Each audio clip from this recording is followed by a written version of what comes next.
General সালাম দিবে। সশস্ত্র সালাম।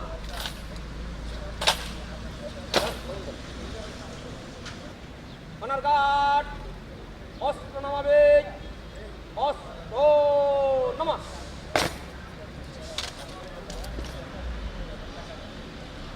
অনার গার্ড জেনারেল সালাম দিবে।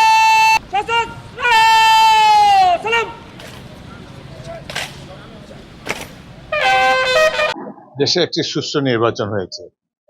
একটি দলকে জনগণ 2/3 সংখ্যাগরিষ্ঠতা দিয়েছে। সুতরাং তাদেরই দায়িত্ব এই দেশকে সমৃদ্ধির পথে এগিয়ে নিয়ে যাওয়া। আর জুলাই সনদ দেশবাসীর সম্পদ। প্রত্যেক রাজনৈতিক যারা সংসদে যাদের প্রতিনিধিত্ব আছে তারা সবাই জুলাই সংসদে স্বাক্ষর করেছেন।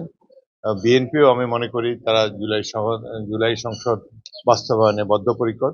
শুধু যেসব বিষয় তারা নোট অফ ডিসেন্ট দিয়েছেন সেই বিষয়গুলো ছাড়া বাকিগুলো তারা বাস্তবায়ন করবে।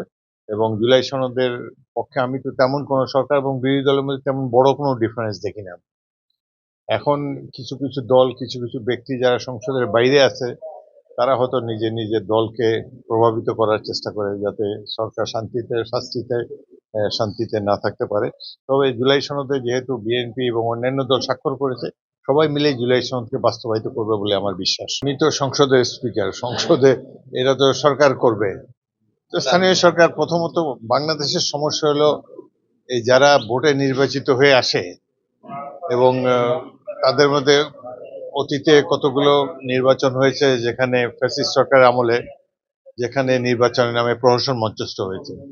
অনেকদিন পর বাংলাদেশের জনগণ 12ই ফেব্রুয়ারি তারিখে একটি সুষ্ঠু নির্বাচন দেখেছে। তো আশা করব আগামী দিনে স্থানীয় সরকার নির্বাচনগুলো যদি সুষ্ঠু এবং নিরপেক্ষ হয়